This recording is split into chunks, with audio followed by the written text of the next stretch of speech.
Hi. There we go. Anyway, I had a So, little bit of a delay on the switch over there, so sorry. no, all good. That was the first time I got to hear the intro sound. Oh, nice. It Wonder finally why. worked. I don't know. But I was also like in the anyway, tech is happening. Welcome everyone to 52/1995, your live music conversation podcast, where we dive into the important music of 1995. This is the first expansion podcast in the 52 universe to our sister podcast, 52/1995 movies. I'm your host, Alyssa, and I am joined, as always, by my magnificent co-host, Cody. Cody, how you doing?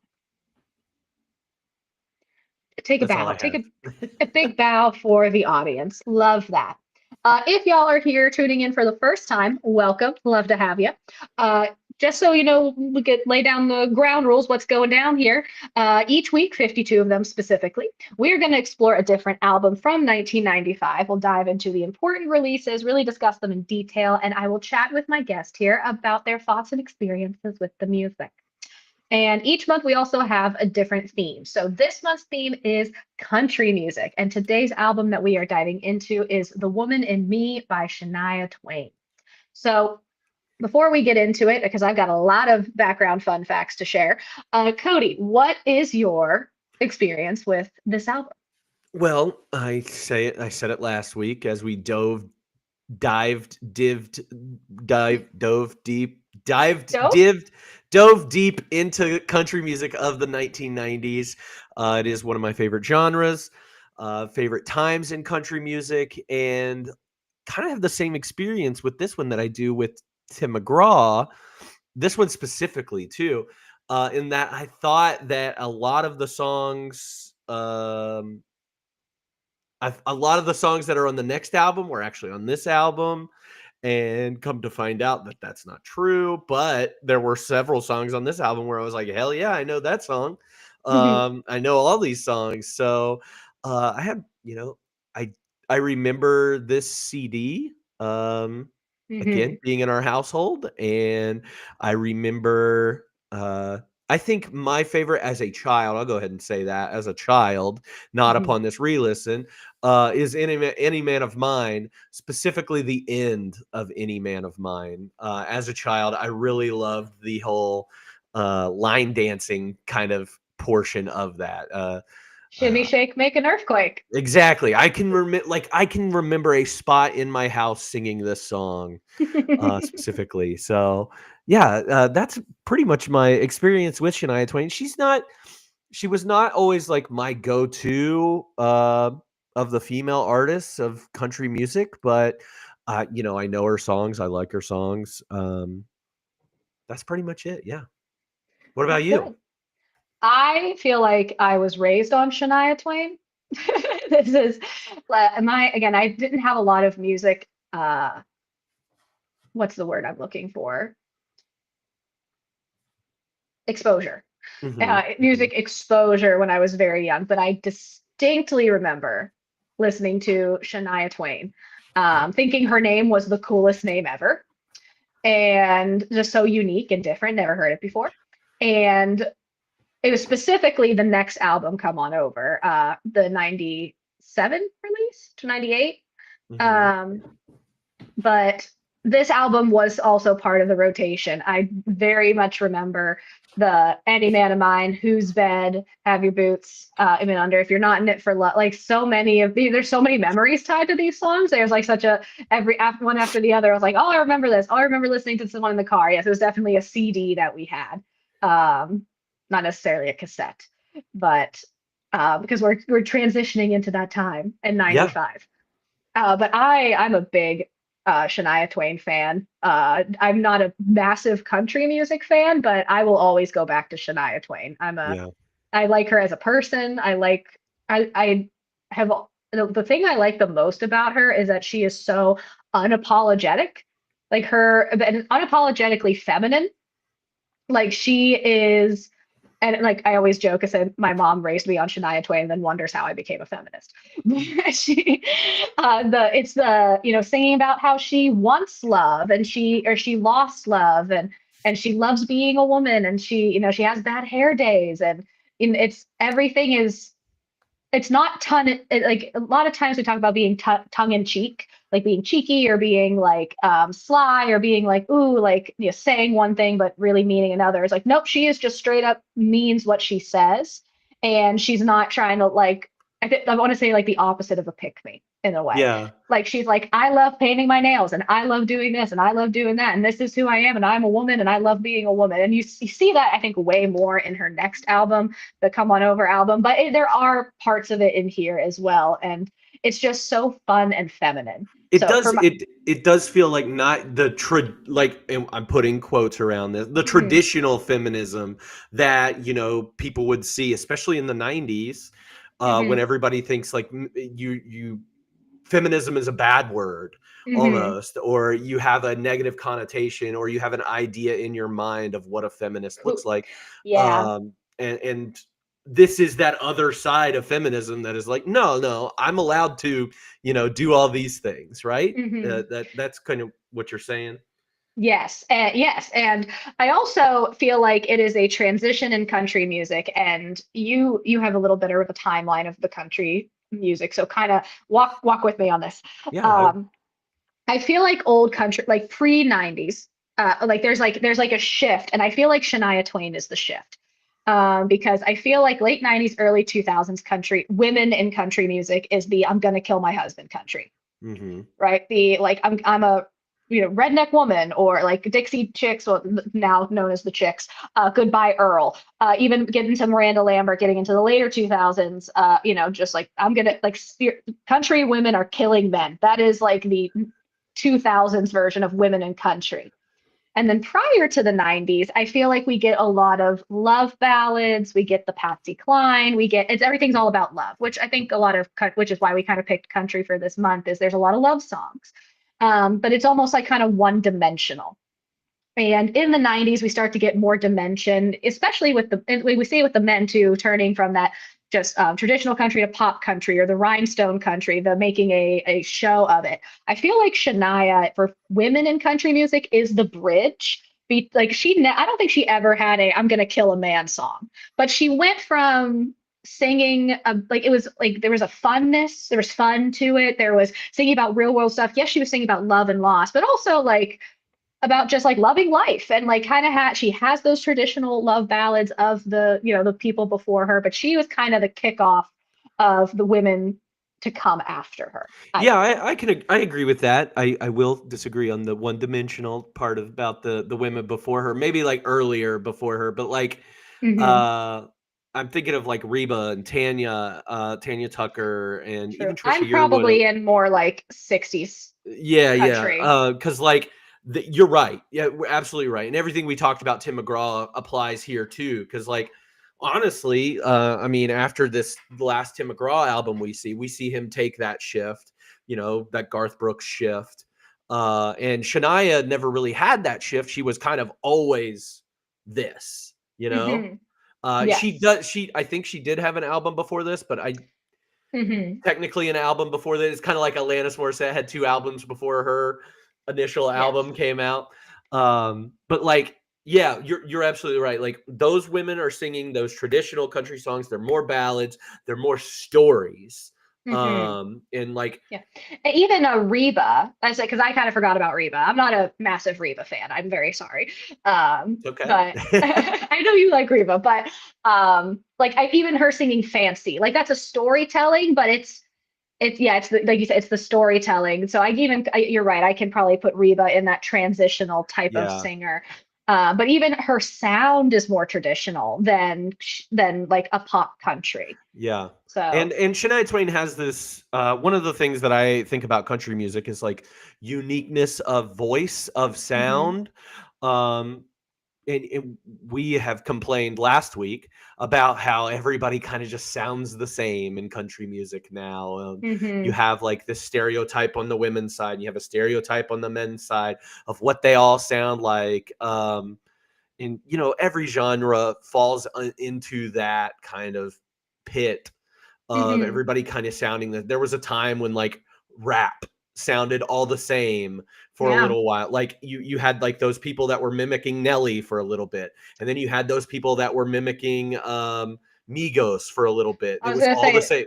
Yeah, Trevor that Noah has a bit about this. yeah, I did not know that. But yeah, like and everybody kind of falls into those little pits of it. You have those people that are outside of that, that have that unique voice and have that unique sound to them. And I think Shania Twain falls into that more than anything, especially coming out mid 90s. You have a lot of people that are, one, there's not a ton of like, I don't think anyway. I can name a bunch of like one hit wonder men in the Mhm. genre, but I can't even think of like one hit wonder women in the genre, which is weird to me. But that there's also not a ton of women in the genre at this time too. Right. I feel like you trip over a guy in a cowboy hat, in Yeah. Nashville and singing a country song, and then you have like 6 or 7 women that are on the scene. And Shania is Yeah. like this like breath of fresh air, Yeah. almost like something a little bit different. She still has the roots in here. You can definitely hear it in this first album, Mhm. of honoring what country music is, that neo traditional, but then also seeing that transition. Like she's full in on this one, unlike like Oh Tim yeah. McGraw's, where you're like that he's still in that neo traditional, and then you're into Mhm. the concert country, which is kind of what they Yes. get into. So I think that she is unique and uh, obvious, not on the same scale of like Garth Brooks for big, for the whole Mhm. genre, but she is on the women's side, She tons. is. Yeah, she is the women Garth. She is the female Yeah. Garth Brooks of country music. And the fact that she and like we again we see it in her later albums where she transcends and really does. She's kind of like one of the first people to shift from country to pop in a full way. Like and again every week I'm going to talk about Taylor Swift, but this like Taylor Swift is the inspiration for a lot, and not Taylor Swift, Shania Twain is the inspiration for Taylor Swift switching, has referenced back to her, has used Shania Twain in recent years to promote some of her stuff, like Hmm. about doing a double album, because Shania Twain has done a double album from making the transition from country to pop, because Shania Twain made the transition from country to pop. Like Shania Twain is the blueprint for a lot of female artists. Um, who's Maren Morris is making that switch right now. She is traditionally a country singer, doesn't really feel comfortable in the space anymore, is making the transition to pop music and is partnering with Jack Antonoff. Like that is a trend that we see a lot more now, and Shania is the one who did it. Hmm. So that's why I think she had such a name for herself. Also, and this is like a side note again, my mom was a big Shania fan, but I think in part my mom loves country music, but she's not a huge fan of twang, like the accent, I will say. Yeah. Um, so I think she loved Shania. Like she does not like Reba. My mom is not a Reba stan by any means.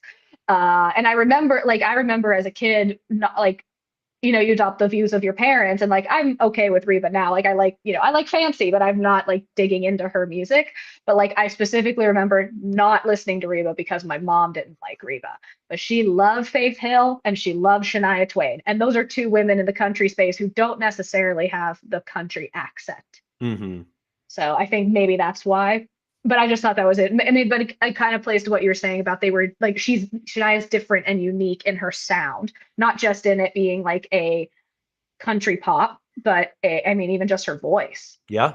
And you see, I feel like we bring these people up maybe every time we talk, but like, was she on Sabrina Carpenter's Christmas She special? was. Yeah. So, I mean, you see that inspiration among these people, especially, at the young, like, we're talking a few generations removed at this point, 2 Mhm. generations at least from Shania Twain, of these people that admire her. And that means that she's had such a huge impact on her, she's been such a huge impact on people that are in the pop world. Now we Mhm. talked about Sabrina Carpenter sounding a little bit country in some of her songs. Yeah. Chapel Roan sounds a little bit, has those kind of country roots in her songs, and probably sees some of Shania Twain and her, embracing that feminism Mhm. that you don't often see, especially in the mid 90s, if you're not in the like alternative realm. So yeah, like she is huge influence. So Absolutely. And yeah, you can, I agree. You see um, the influence in, I think Sabrina Carpenter is a great example. Um, Sorry, it made me so the connections made me think. I started Googling. There, if anyone's interested, there is a documentary that came out. I think it was just 2 years ago. It is on Netflix called 2022. Shania Twain, Not Just a Girl. And it just covers her whole life, and it's not long. I think it's only an hour and a half maximum. It's a kind of a sit down interview with her and her perspective on everything that she's done in her career and her life and what it looks like now. And it talks about, how her career is different now. And it also, when we watched the Sabrina Carpenter Christmas special, we were both kind of like, Shia doesn't sound so good. But then I remember, she had Lyme disease and ended up like screwing up her voice for like the rest of her life. So like she sounds different now than she did then. And it's, just forget those things. But I said that just made me think about it. Yeah. And one of these, this is not me making a mean statement. I don't think Shania Twain has I'm not saying she has a bad voice. I don't think she Mhm. has the strongest voice to begin with either. Yeah. I think she is perfect in these songs that are made for her. I compare another very successful country artist to her, more modern, is Casey Musgraves. Doesn't have a Mhm. huge range. Now, I think Yeah. Shania has a bigger range than Casey Musgrave, but I also don't think that Shania has, is the strongest singer that I've ever heard. But she works it so well with the music that she's making and the type of music that she's making. And she does have these really, really beautiful ballads, and she has a couple on this album, but her more famous ballads are probably on the next album, Yeah. or later albums. And she shows off a little bit more of her vocal ability, but I've never been as big a fan as Shania, just because of vocal prowess, I guess. I always That's sense, fair. I always saw her songs as being fun, you Yeah. know? Oh yeah. And And they are fun. and when I get to my pairing, uh, you'll I think you might like who I pair her with, Okay. because I get very similar vibes. But the person that I pair her with also has a surprising vocal ability. Like I'm saying, Shania does have that. She can belt when needed, and she sounds great with other people. Like she sounds great with a harmony behind her and Oh yeah. That's stuff. a But note. That's a note that I have, is that her backup vocal list is like, I love you her know who it is? sound. No. Oh wait, yes I do.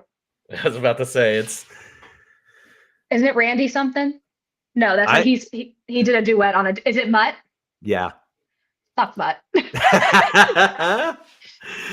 Well, yeah, we'll get into that. But uh, I would say her voice with a male backup vocalist just sounds so good. Like there are certain folks who they do the backup vocalist that's the same gender or a different gender or a different sound, higher, lower, what have you. It just works for her. And Yeah. even whether it's Mutt or not, whatever, it just sounds good. It's another person I would say that works for too is Alison Krauss. If you've never listened to Alison Mm. Krauss, she's typically more of a bluegrass singer, but she has a song with Brad Paisley, Whiskey Lullaby, and everything.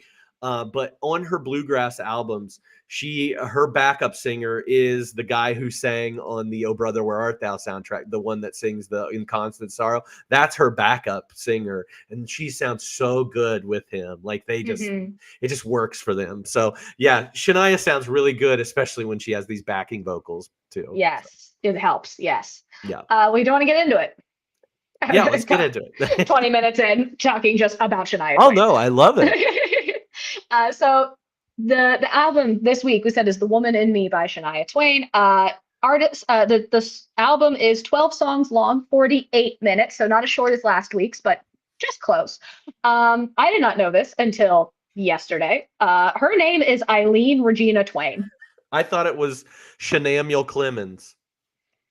That's my favorite Twitter joke before Twitter got terrible. Before Twitter got terrible. Before it got Uh, terrible. What is I it don't know again? why. Eileen. Her middle name is Regina. Is Eileen it Regina. could it be Regina? No, I'm not being funny because isn't Regina the Canadian province? I don't know, but I mean, she is from Canada. And I mean, it rhymes with Shania. I don't know where the name Shania came from. I also That's haven't like I have not found that information. That's just what she goes by. I But I love it. love it. I don't care.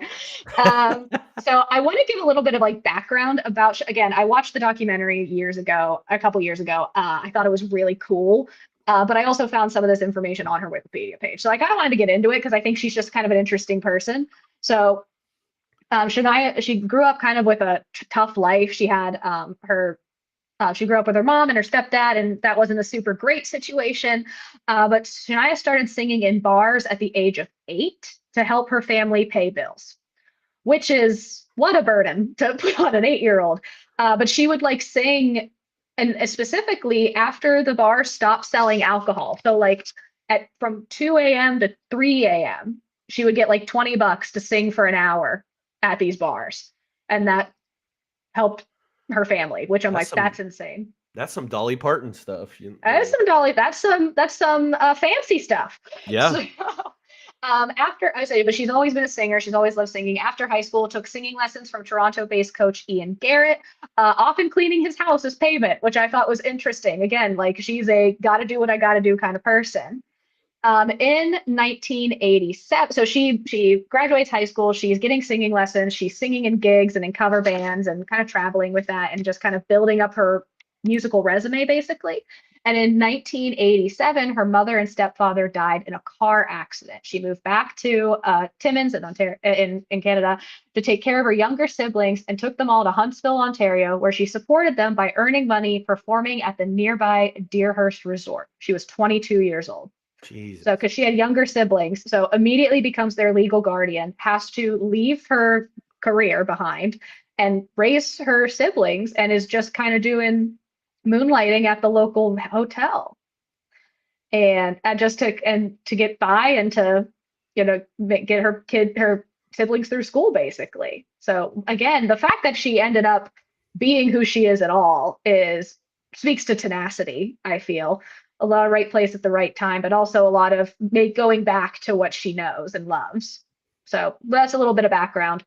And then she does get a record deal. Her self-titled debut studio album was a commercial failure upon its release in April of 1993. So this is not her debut album. This is her second album, same studio, different producer, of course. But no, it was just awful. It just didn't go anywhere. Nobody liked it. It flopped, massive flop. Um, but then producer future husband, Robert John Mutt Lang. Oh, we will just refer to him as Mutt. Uh, he heard her debut album, reached out, says, I want to collaborate. So that debut album was released in April of 93. He reached out in like May, June. They were married in December. That's how quickly things escalated for them. Dang. I think there was also a bit of an age gap. But so her self-titled album came out in 1993. Mutt really liked her voice, and he was like, "I want to write songs for you, with you." And because of, unfortunately, because of the work that he kind of did, the collaboration that the two of them did, he was the producer on "The Woman in Me" 1995, which is the album that really brought her widespread success, which is what we're talking about today. Not her most beloved album. That's going to be the next one, also produced by Mutt. But this one certainly kicks things off. Any thoughts on that? I'll take a pause. I did just look and see there's basically almost 20 years, 17-year age gap, I believe is what I just saw. Yeah. Between them, they were married until 2010. Hmm. Pretty sure he was a piece of shit. I don't know what happened during their relationship. I don't think it was good. I think it was kind of tumultuous, especially towards the end, but he cheated on her with her best friend. Yeah, that's right. That's right. I knew And there that, was something in there. She's his third wife too, but like he was yes. divorced twice before he even got with her. So Yeah, and I think people like that she was young and people like warned her like, hey, he's kind of a dirtbag, and she was like, nope, I love him. Hence where and that's where we get like the song like looks like we made it. And it's like, girl, don't count those eggs too quickly. also, But Mutt is a teetotaler. So what's screw that? that dude. It's where people they don't drink alcohol. Oh, um, voluntarily abstaining from alcohol. okay. Good for him. I know a lot of I people mean, who do that. I get it, if you're for other reasons, but Oh well. come on. So yeah, Mutt sucks. They were married for a while. That's the father of her son, her child, but he sucks. Great producer, great songwriter, great collaborator because they wrote both of like pretty much all the songs on this album were written by the two of them. A random third person would show up occasionally, but it's basically the two of them writing all these songs. See, another case. This is just one more woman, out of the 5 women that write their own songs, and then you got Tim McGraw not doing a damn thing on his album. Not a thing, not a single thing. He didn't lift a pretty little finger. He is No, a he did passenger not. princess. He's like, I'm gonna let you steer. Jesus. So did this album chart? It did sell over 20 million copies worldwide, so it's certified diamond. Spawned 8 singles and earned her a Grammy. So with her, let me look at the Grammy. The Woman in Me won the Grammy Award for the Best Country Album of the Year, as well as the Academy of Country Music Award for Album of the Year, and she got Best New Female Vocalist. Wow, nice. So definitely did do well. In terms of the legacy, her success garnered her several titles, including the Queen of Country Pop. Billboard named her as a leader in the 1990s country pop crossover stars, which, like we talked about that earlier. And this album in particular was ranked number 8 on CMT's list of 40 greatest albums in country music. And that list came out in 2006. I'm sure that that list has probably been updated since, but number 8 on top 40 greatest country albums of all time. Number 8. Wow. This one, not her next one. I don't know where her next one lies. Again, this was a 2006, which obviously Come On Over would have been out. But this, I think maybe just the fact that, it is so country in sound. It really hasn't hit that pop. The next album is like straight up pop with like a hint of country. But yeah, that's, people dig this album. I think it did, at the time, again, we don't know what's to come from her. I'm trying to look at it objectively. I think that Come On Over is a way better album. It's a incredible album as a general life statement, and it's way better than this one. But obviously, they didn't know yet what was to come. I just looked at a Rolling Stone. They just did it a couple years ago in 2022. They did their own top 100 country albums. Come On Over is number 8 on that list. Okay. And so I haven't come across this album on there. Now it might not be on there. Grain of salt, whatever. Rolling Stone, however you feel about them. Whether right. They think they're the authority. They've got their opinions. They have their interesting opinions. They also have their darlings who they, like to elevate. Fearless is top 10, by the way. Listen. I love Fearless. Taylor Swift is a Rolling Stone darling. They love her over there. Yeah. And it does not matter what she does. Didn't they make her top vocal, when they put out the top vocal artists of all time? Yeah, she was in the top 10. She's in the top 10, which is, and they didn't even include Beyonce, which is whether you like Beyonce or not, to put Taylor Swift in the top 10 and to not put Beyonce on the list at all of top 100 is bananas. Yeah. Just, again, that's wild. Massive Swiftie. Not. Yeah, I'm not seeing her other album on here. So maybe I did see Dolly Parton on here twice. So good, as she should be. Where was Edith Piaf? Unfortunately, she didn't make this list. Bummer. I have a little bit. I already mentioned about Mutt and Shania meeting after he heard her debut album. They started collaborating, married in December of 1993. But what was happening at the time in terms of the inspiration for this album? Because the last couple albums we haven't had inspiration for, so we have inspiration for this one. Her studio was really pressuring her to start her second country album. They were like, "Hey, you put out your first one, it sucked, make a new one." And she was really hesitant at first. She was kind of like, "Oh, I don't know. I don't necessarily want to keep doing this Nashville country. I want to do this pop country thing. And I've met this guy Mutt, and he's writing these great songs, and he's a cool producer." So because they have been writing those songs together, she basically got him hired to be the producer on this album. And the studio was like, fine, just don't stray too far. Like, he could be your producer, don't stray too far away from the Nashville country sound from your debut album. And they were like, done. And that's how we got what we have. So it was born out. I mean, obviously, pretty much all the songs are written by the two of them, almost during the time of their courtship and their first year of marriage. So a lot of them are about each other or about being in love and being crazy in love. And he's really writing for her, like we said, writing for her range. Like these songs really fit her and her style. Um, but yeah, it was that's kind of where it also was out of pressure from her studio to be like, you got to put out something else. So that was kind of interesting. I would say a lot of fun facts about her. Again, I do highly recommend the documentary on Netflix. But are you ready to break down some songs? Sure, sounds good to me. Which songs do you have?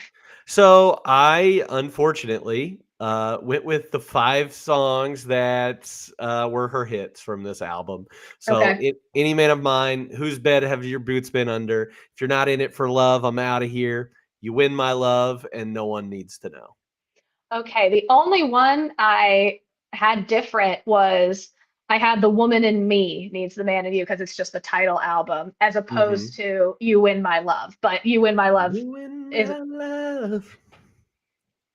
which I do have commentary on that one too, so that's fine. But yeah, okay, let's break it down then. So Any Man of Mine is a banger. That's the end of the discussion. It's just a banger of a song. No, I love Any Man of Mine. It's again, it feels like a genre breaking song. Yes, this is what I mean by like. I'm sorry, I'm interrupting. This is what I mean when I say unapologetically feminine. Is Mhm. that is like she is saying this is what I need in a man. This is like any man of mine better be proud of me, even when I'm ugly. He still better love me. If I cook him dinner and I burn it black, he better say I like it like that. Right? It's just like I am setting boundaries, or I'm saying what I need or what I want and what I expect out of my man. And I feel like that's not a lot that we get from female artists up to this point. We get it from like an Alanis Morissette, Mhm. but not from a country singer. Yeah. Yeah. So yeah, like I say, a genre breaking song. Yeah, I think this Any Man of Mine is probably the number one genre breaking song on this, and then I would say If You're Not In It for Love, I'm Out of Here is probably the next Mm-hmm. one. Both be like Any Man of Mine does feel like it belongs in country, and they all feel like they belong in country. They're not rock, they're not pop. Mm-hmm. I mean, Any Man of Mine plays out like it is a line dancing song. She gives you instructions at the end of there's the boot stomps and everything involved in that one. But like, If You're Not In It for Love, I'm Out of Here does feel a little bit like more of a rocky song and not Mm-hmm. not maybe country rock in that sense. But yeah, the other ones that I had listed felt like more traditional country, like she's playing the part, but they're fun. They're fun songs. They're not the ballads. I didn't put any ballads on here Mm-hmm. for yeah, Yeah, for my I got it. favorites. I did. I mean, again, she has great ballads on the Come On Over album. I don't really like the ballads on this album. I think they are too slow. I also, and I know I talk a lot about the order of songs on an album. I hate the opening song as an I opening song I on think this she should have album. started with Whose Bed Have Your Boots Been Under. I You think think that is so? I think that is like because it just cuts like there is no intro to it. It's Yeah. boom. Whose bed have your boots been under? Yeah, And that's like fair. I think that just really sets the tone for Yeah. that. And then you can I, come back with Home Ain't Where His Heart Is, and yeah. then It's so slow. This and to come off of an album that is again commercially a failure to like this is really going to be your new debut album, hopefully, right? In the way like Chapel Roan has multiple albums that she put out before yeah. the rise and fall of the Midwest Princess, but this is going to that is her defining album. It's what got Mhm. her new artist of the year, even though she's been around and at the Grammys, even though she's been around for a while. So yeah, Home Ain't Where the Heart Is Anymore is a snoozer. It's That's where my favorite slow. lyrics come from, but Oh, really? yeah. So sorry, but no, I was tuned. I was like, you've got to be kidding me. This is awful. And I was like, even just like move. It's just it's not. I think because the order is what like deterred me from it. If it was like the third song, it would have been fine. Yeah, I agree with that. But I didn't care to listen to it. Yeah, I think you start out with Who's Bed and then it works a lot better. Um, Hmm. but I think it's just a natural. The Whose Bed is your boot have your boots been under is just a natural. I feel like just bam, I you're in. You're in. I like it.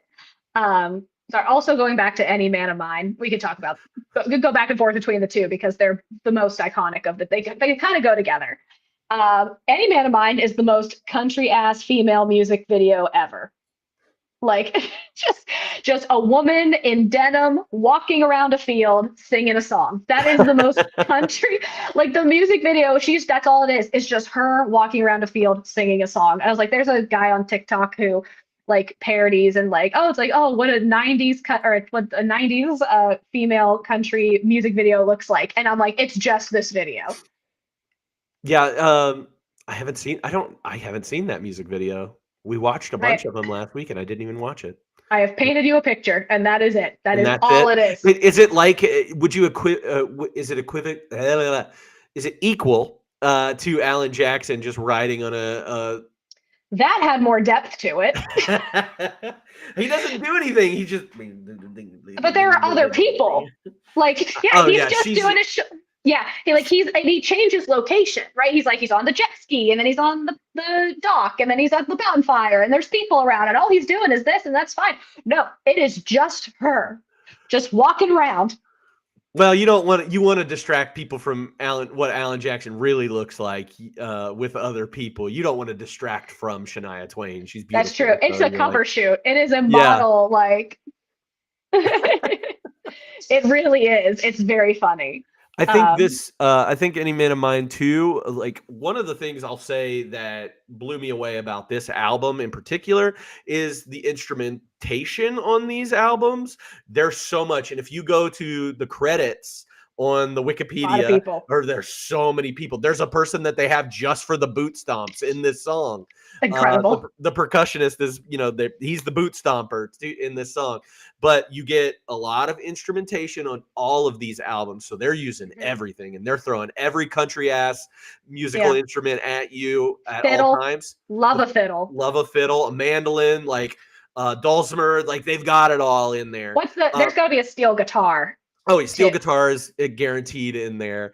Yeah. Um, and then also, this is the first time I can't remember if there is vocals in "Home Ain't Where His Heart Is" anymore, backup vocals, but you start to get those classic backup vocals Yeah. in "Any Man of Mine" with the any man, any man, any man.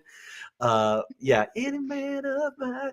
So those are the two things that I take away from this album. It not just it being a very fun poppy album, is just so much instrumentation, so much backup Yeah. singers, like, and it works, and it's so good.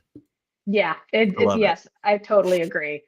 Um, and even the Who's Bed, getting into that song more is like the opening is like a 5-part harmony. Yeah, Like there's a bass, a tenor, some guy in the mezzo, like, and then Shania, and then it's like maybe an alto's in there. Like they really just layer it, and especially in the opening. I love that song too. It's so good. I just love how upbeat it is for calling out your lover on cheating on you. Like, where you been? yeah. And then call them all out by name. Was it Rita? There were some other Beverly Hills. That was one of the people's Yeah, names. with Beverly Hill. Yeah, Yes. Beverly Hill. Long legs Louise. I'm like, you don't have to call out Louise like that. That's not her fault she's Hey, tall. what a great nickname for Louise, though. I'd That's like to true. be known as Long Legs Louise. Long legs Louise. I was like, dang. And then of course their activity is walking. But yeah, I thought, yeah. And I remember as a kid, I think I asked, I was like, I don't understand what having boots under a bed means. I Oh was yeah. like, why? Like, what does that mean? And I don't know what my mom gave me an answer for. But it's like, oh, he like, when you go to someone's house, you take off your shoes. like, I'm sure it was something along those lines, but yeah, I was so confused as a child by the song, but I also Yeah. loved it. I was singing along anyway. So yeah, those are the songs that are Any Man of Mine, Who's Bed. What else What was I about talking about? If You're Not in It for Love? If you're not in it for love, dun, dun, dun, dun, dun, I'm out of Out of here. here. Yeah, You're there's right. a That one does have a little bit of a rock feel to it. yeah, and I think like man, again, they're using everything that you like. There's a door slam in this song. That is a Yeah. part of the percussion in this song is a door slamming. It's That's so crazy. Like cool. they just use so much like there's so many different types of percussion on all these songs. So many types of guitars on these songs. I'm not even a musician or a musical person that I can play all these things, but it just seems like so much and it works so well. Hmm. Especially with her energy, her vocals, all the vocal arrangements that they have with everybody. It's great. Hmm. It's so sassy. Like, I'm out of here. And then like door slam. Yeah, love the door slam. It's good. Yeah, there's a lot of I also love like some of like these song titles. It's like if you're not it's like a Fallout Boy title because it's so long. It's like if you're not in it for love, I'm out of here with like an exclamation mark. I'm like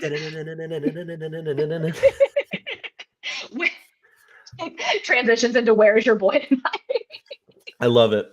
That's the pairing is Fall Out Boy, She was obviously the inspiration. obviously. Um, what about what was the other? You said You Win My Love. You want to talk about that You one? and my love. This one seems like a more traditional country song. Mm-hmm. I was kind of surprised when I was going through this list that I forgot all about You Win My Love, and I also forgot about No One Needs to Know, and they were both the both hits on this album, and I just forgot completely about them. Yeah, I also completely forgot about them.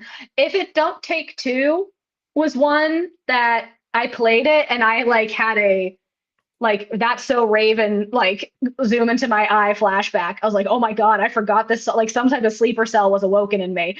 But I like remember that song, like that I forgot it existed for a very long time. I just came across a review that gave this album an F. Dang. Entertainment Weekly gave it an F. It said, "What do you get when you pair a former Canadian resort singer with a Karen Carpenter fixation and over the top pop producer who thinks it would be fun to work in country?" Wow. Joke's on Yeah, them. yeah, geez. I hope this person got Jeez. fired. Probably. They're like, shut up, Brad. She gone. She gone. Yeah, that's crazy. Oh For well. farm? I don't know what that means. I don't know what that means. Um,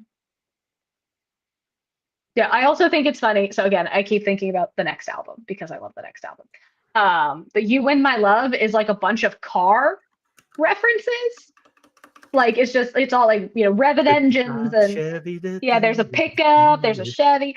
And then like in the next album, she's like, okay, so you got a car. That don't impress me much. And I'm like, you just had a whole song about a car. Pick your lane, Shania. Pick a lane. You want a car? You don't want a car? Hmm. I did put that The Woman in Me Needs the Man in You was a way I thought was a better ballad than Homie Where His Heart Is Anymore. I just like like I said, I neither one of them are on my list of favorites, but Right. I like the lyrics in Home Where His Heart Is. I don't know. There's even that title I like. Home is where the heart is the traditional thing, but home ain't where Hmm. his heart is anymore. Yeah. I liked that. So Hmm. Well, what about No One Needs to Know? no one needs to know right now. One of the things I really like about this song, besides it's obviously a hit and it played on the radio. What I like the percussion in this song. It's like almost like spoons are being played Yeah. on this song. It's got that. Tap, tap, tap, tap, tap, tap. It's bouncy. Yes, yeah. but it does seem like it could be played with spoons. I And agree. but I do think these are more of the country, more traditional country songs Hmm. that she's putting out here.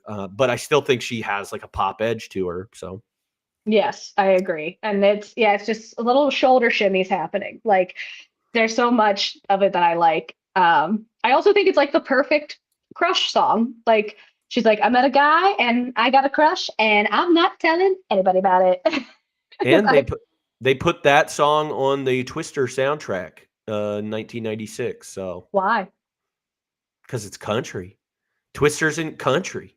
Oh, okay. I've never seen Twister. So Oh, it's classified as a scary movie. So is it? Or is it a thriller? it's a disaster movie. Oh, So I it's thought it just, was a scary movie. I mean, if you're scared of tornadoes, I guess not. I never wet, never, never met one. yeah, never met one. How would I know? No, Um, no one needs to know. It's great. It is bouncy. mhm, It does that thing that country music does, where Johnny Cash always sounds like a train's coming, or mhm, this song. It just, like I said, it just sounds like the tap tap the tap. I think it mhm. is just them like hitting a drumstick on the side of a drum, but uh, it can be played with. You could play it with spoons. I imagine Dolly Parton playing the washboard or something like that. That's what I Yes, feel like with this song. So I agree. Well, I don't, I said we didn't have a lot to say about the songs. We kind of touched on this last week that, country music is more, it's storytelling, it's like fun, but there's not a lot of like deep meaning, like that we have to dig into the lyrics. It just kind of is what it is. So, anything to add, anything else to say about these songs or any of the songs? no, I don't think so. I mean, I think that review was kind of crazy. That's harsh. Yeah, that was a really harsh review. I can't believe I just found that. It, scouring her Wikipedia for things. No, I think this is a I fun also, out. sorry, I also think it's shitty that they're like an old hotel singer. Be like, Yeah, they don't okay, understand why she was doing that. Uh, yeah. Jesus. No, I think it's a great introduction to Shania Twain. Hmm. There are 5, 6 songs on here that really, catapult her into the, country music zeitgeist. Like you said, she goes off and wins all these awards, but with this album, uh, Hmm. and kind of makes a name for herself in country music. I would love to know, like, and kind of go back or maybe find articles about how people felt about Shania Twain entering into country music. Uh, Hmm. because I can see her still being considered a lot of like a big outsider. One, she's Canadian. Two, like Hmm. she has a different a sound to her that is steering away from the traditional. I wonder if there's articles out there, much like this. Probably like this reviewer is probably like, this isn't country music. Uh, Hmm. it's trying to do something else or be something else. I Maybe. wonder if there is a little bit more about that, just based on the album alone. Like, That's fair. And it's I only have personal testimony, and that's ev- cool. You all right? yeah, I'm great. I'm doing great. Doing great.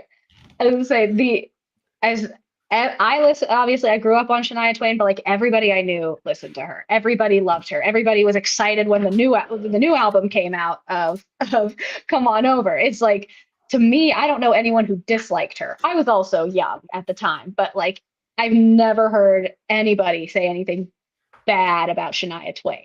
Yeah, But you're right. Coming onto the scene, maybe some critics had some different views of her, but I'd also be curious. I agree. Yeah, that's pretty much it. That's all I have about Shania cool. Twain. I mean, if you want to break it down a little bit more and talk about our favorites and all Yes. that What's your stuff, favorite? What's your favorite song? my favorite song is "Whose Bed Have Your Boots Been Under." Fantastic. What about Why? you? Oh, why is it my favorite song? Just because. I think it hits. Um, I like it. The lyrics to it, I think they're fun. I think it's a Mhm. good way of, calling out a lover that, that's been cheating on you. I think it's a fun song about such a not fun topic. Yeah. in a cute way of doing so. Hmm. Like you, as a child, I didn't know what any of this meant. I just thought it was like, hey, boots under a bed. That's funny or cool or Yeah. whatever I thought.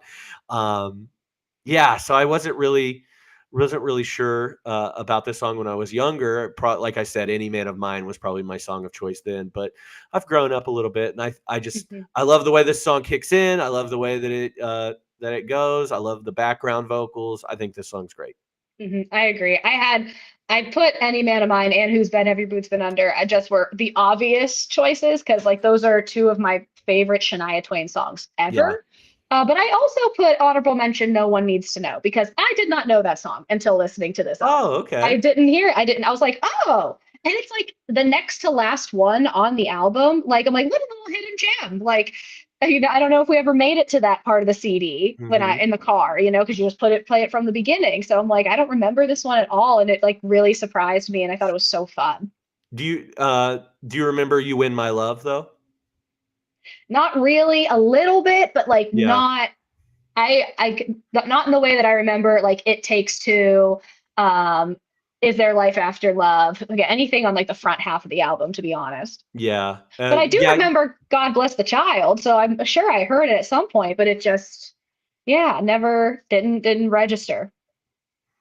Yeah, that's my least favorite out of the 5 is "You Win My Love." Hmm. Um, it's just okay.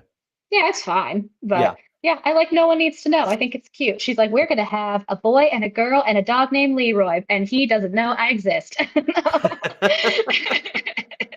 was like, it's very cute. What about a least favorite? I didn't know the, meaning behind this song before I wrote this, but God Bless the Child.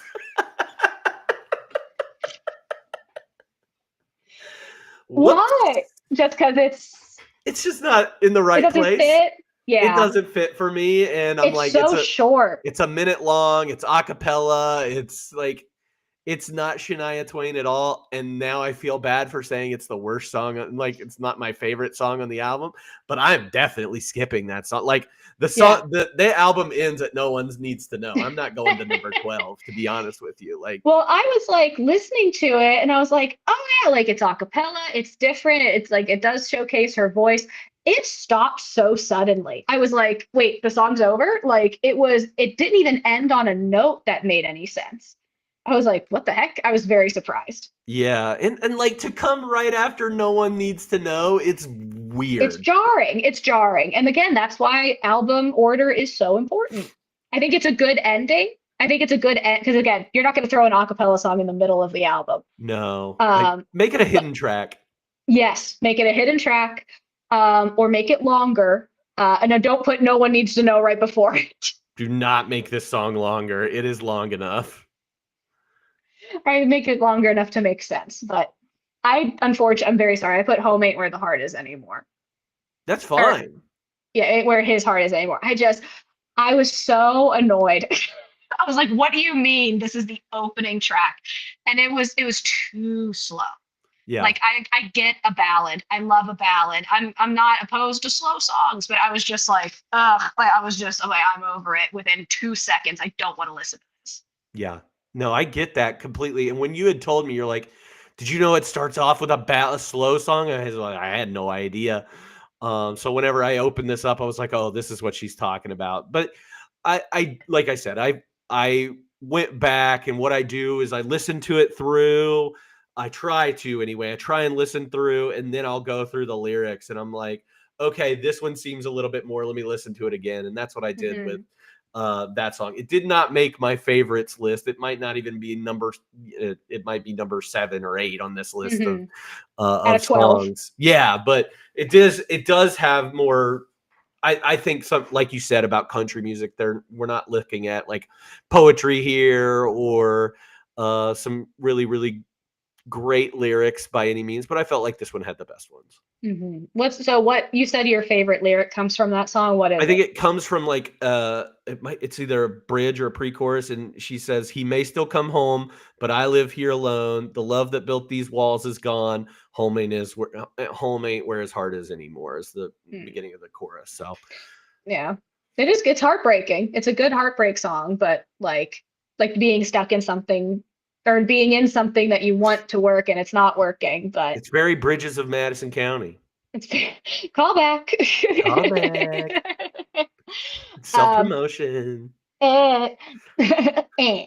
I went the fun route and I got it from Who's Bad, Have Your Boots.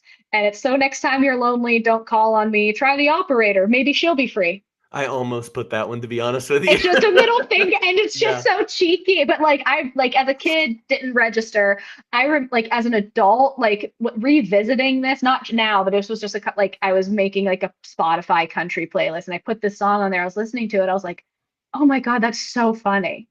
Yeah, Because but explain operators to somebody that's in their 20s. I know, and he's like, I know what an operator is, and I don't think I've ever used one to be honest, I but used to call the operator all the time and try and get the child abuse hotline because my parents were mean to me. That's some Cody lore for you. some Cody lore. I also love that you didn't get the hotline, but that lady was just like, bye. See you later. They're like, is your mom and dad home? That's wild. Yeah. Some lore for you. Yeah, I thought it was, yeah, she's like, it's like, oh, you're such a dog. You'll talk to anybody. Go call the operator. She'll listen to you whine. And I'm like, so I like that one. That's my favorite. Nice. Okay, so give me your music pairings because you're excited about that one. All right. My music pairing, I only picked one, is Kesha. Elaborate.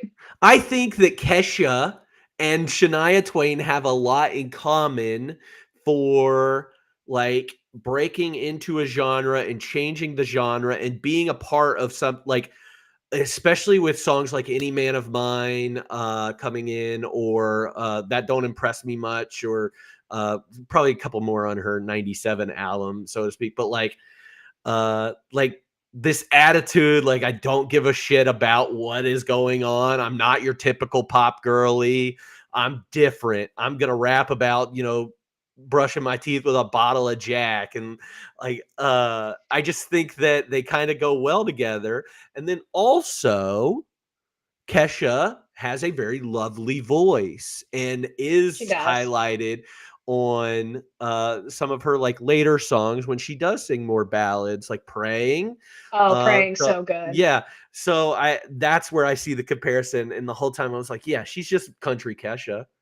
Or Kesha is pop Shania Twain. Like she doesn't fit into the genres that people are throwing her into. So yeah, that's my comparison. My pairing is Kesha. You know what? I'm for it. I'm here for it. I also would say too that like we keep saying like, oh, like which song belongs to which album? I don't remember.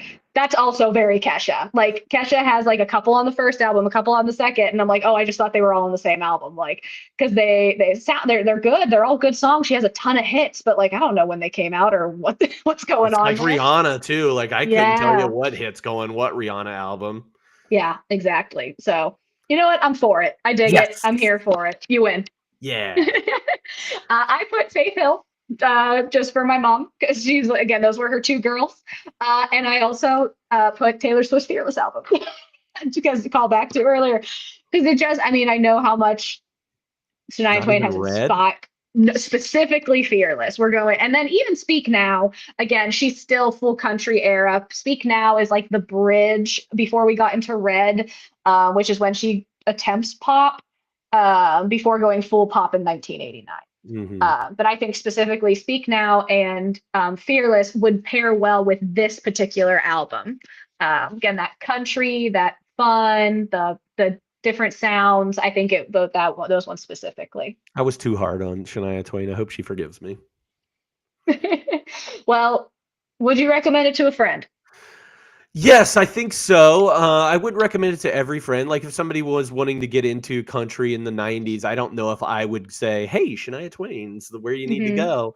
But I do think she is such a pivotal part of country music. And I think that, yeah, she takes it, especially, female artists down a path that, is a much more successful path, I think, for female artists at the time. And now I think more female artists are on the radar than they were during this time. And I think a huge part of that comes from a person like Shania Twain opening up that doors, mixing the genres a little bit more, saying, hey, we can have fun with this. Hey, here's this type of feminism that, I'm bringing to it. It's okay to, want to do this and want to say this and not pine after and not be the pick me. And I think that, if you're looking for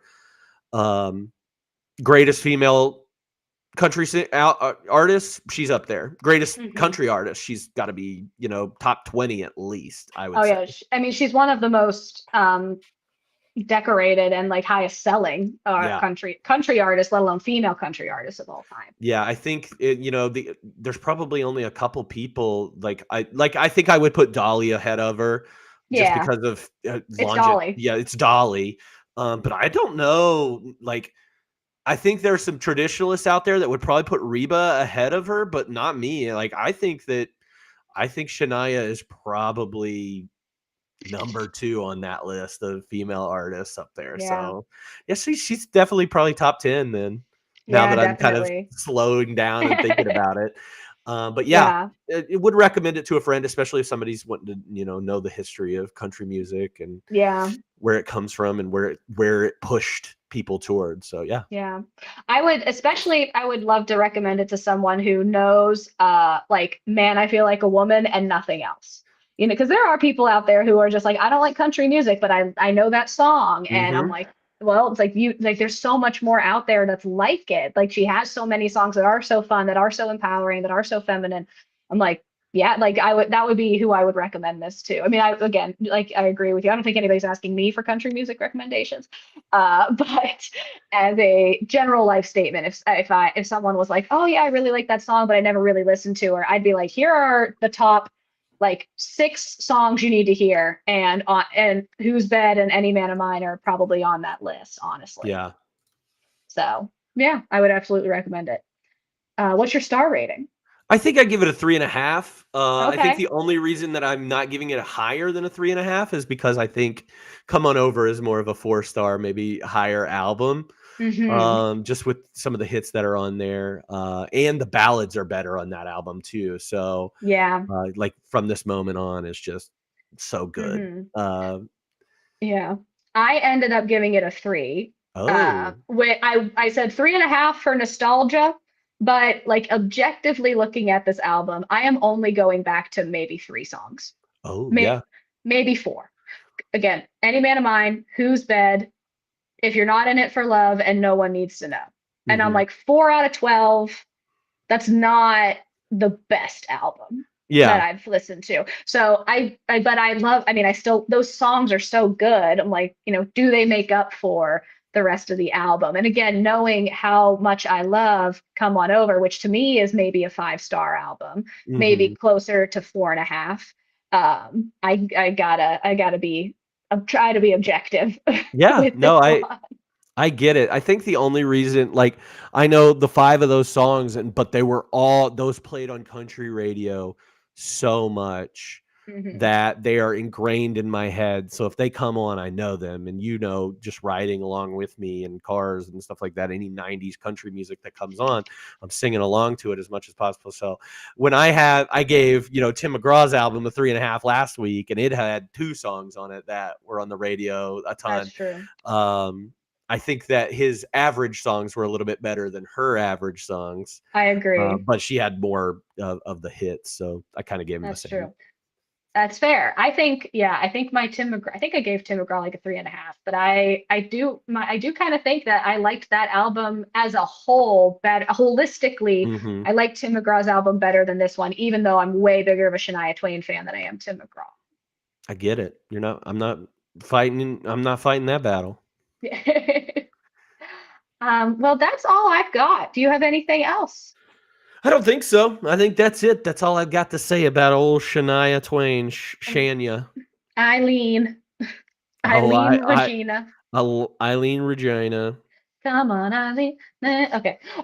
So thank you, Cody, for joining, for listening, for being with us, or hanging out, chatting about this album. Do you have any recent music recommendations to share? I think mostly what I've been listening to. So I just finished a book called The Commitments, and as I was reading the book, there's a movie based on this that is probably one of my favorite movies of all time. But as I was reading the book, it's an interesting book the way it's written. It's mostly dialogue. There's not a lot of like action stuff in there, but it's about this band, and so there are large segments where they will be singing lyrics from these songs. And so as I was doing that, I was just listening to the songs as I was reading along with those. So just a lot of soul music, a lot of Otis Redding recently, a lot of Percy Sledge and Wilson Pickett or some of the tops that I always listen to. The Ronettes were a big part of the Commitments in the book. So I've been listening to them too. So soul music. Nice. I've been listening to a lot of Shania Twain.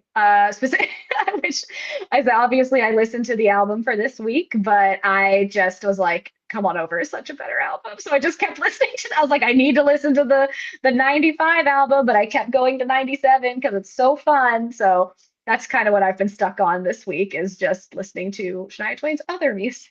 That's okay. That's okay. So recommend if you haven't listened. What about the Wonder Years? Oh, yes, I have gotten into I mean, I'm always into the Wonder Years, but I specifically have been listening to the Burst and Decay albums. They're coming out with a third Burst and Decay, which if you don't know, that is their acoustic covers. They cover their own songs, the acoustic versions.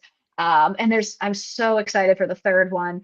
The concert that we're going to see is based on the Burst and Decay album, so I was listening to that a lot yesterday as well. So that's been on the radar. Thank you. I knew there was something else. Yeah.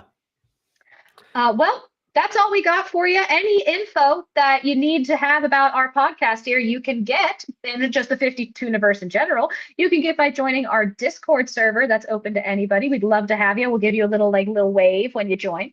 And you're always welcome to follow us on Instagram, where Cody posts pictures of my face morphed into album covers, and it is terrifying. My favorite thing. It's my favorite thing in the world. But I did enjoy this week's album with the hair, with the it's a style choice. I was like, I look great. But next week, if you're tuning in next week, it's the third week in our country series. We are going to be covering John Michael Montgomery's self-titled album. So John Michael Montgomery by John Michael Montgomery.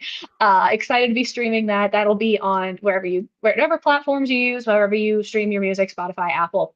But that's all I got. Again, want to thank you for being here. Hope you have a great rest of your evening. Thank you, and we'll see you next time on 52/1995.